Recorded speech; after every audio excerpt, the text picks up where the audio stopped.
दोस्तों, एक बार की बात है, भगवान बुद्ध के पास एक व्यक्ति आया जो बहुत तकलीफ में था और भगवान बुद्ध से बोला, मेरी ज़िंदगी में इतने दुख क्यों हैं, इतनी तकलीफ क्यों हैं, इतनी परेशानियां क्यों हैं। तो महात्मा बुद्ध ने कहा, बताओ तुम्हें कौन सा दुख है। तो उस व्यक्ति ने कहा, मैं तुम्हें कौन सा दुख बताऊं, मेरी पूरी ज़िंदगी दुखों से भरी है। मैं जो रिश्ते में हूँ उसमें मैं दुखी हूँ। मेरे शरीर में कोई ना कोई बीमारियाँ रहती हैं, एक के पीछे एक दुख लगा ही रहता है।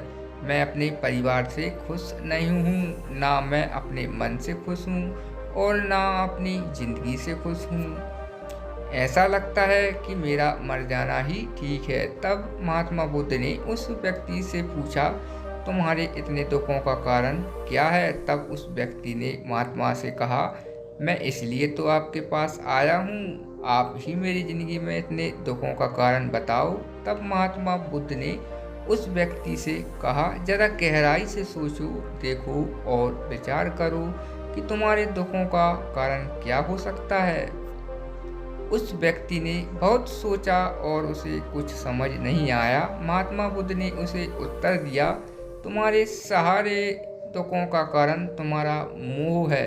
तो उस व्यक्ति ने खुद से कहा, मैं समझा नहीं, मेरे दुखों का कारण मेरा मोह कैसे हो सकता है। तब उसे 3 छोटी कहानियाँ सुनाते हुए भगवान बुद्ध कहते हैं, एक व्यक्ति पेड़ से चिपक कर चिल्ला रहा था, मुझे बचाओ, कोई मुझे इस पेड़ से छुड़ाओ, इस पर ने मुझे पकड़ लिया है। तब वहाँ से एक गुरु और शिष्य गुजर रहे थे।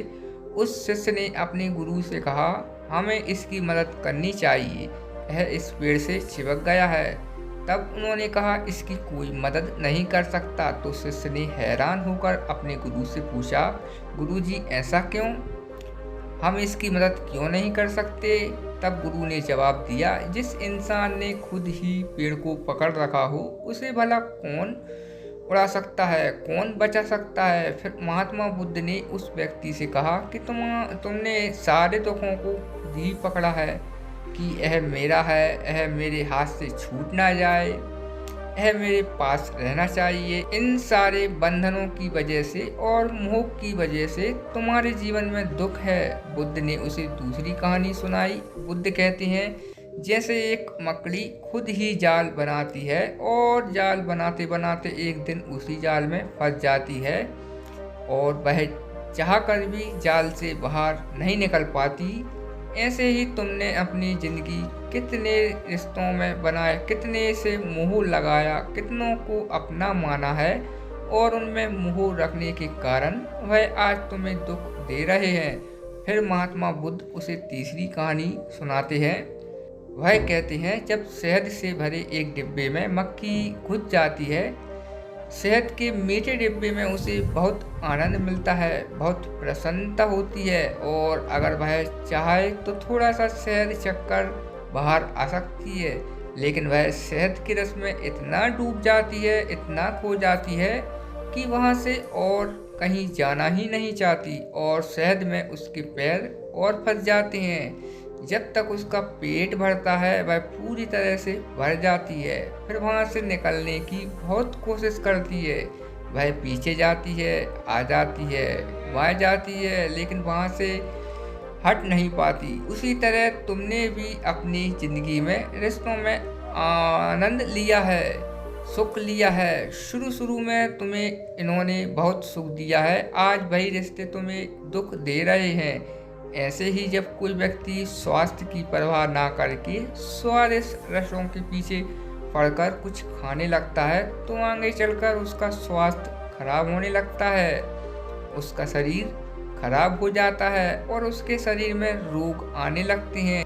ऐसे ही जब मन में बहुत सारी आशाएं होती हैं, उसके मन में धन का लोभ आता है, फिर चाहे उसके पास कितना भी धन क्यों ना हो उसे तृप्ति नहीं मिलती, वह हमेशा धन की तलाश में भटकता ही रहता है। इसी कारण उसके मन में दुख का जन्म होता है, एहसास होता है।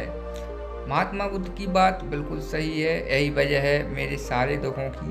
वह कहता है भगवान बुद्ध से, मेरे मन के मोह मेरे दुखों के कारण है। फिर उसने महात्मा बुद्ध से एक प्रश्न किया, आपने मुझे कारण तो बता दिए, अब इसका उपाय भी बताइए। तब महात्मा बुद्ध ने कहा, अगर तुम सारे दुखों से बाहर होना चाहते हो तो अपने मन से मोह और वासना से ऊपर उठकर अपने मन में प्रेम और संतोष भरो। जिसका उदय प्रेम और संतोष से भरा होता है उसका मन मोह और वासना के अंधकार से दूर रहता है।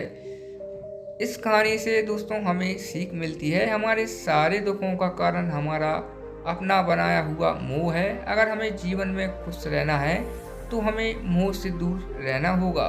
आशा करते हैं आपको यह वीडियो पसंद आई होगी। यदि आप चैनल को सब्सक्राइब नहीं किया है तो आप चैनल को सब्सक्राइब कर लीजिए, क्योंकि हम आगे भी कई इम्पोर्टेंट टॉपिक्स की वीडियो आगे आपके लिए लाते रहेंगे। Thanks for watching.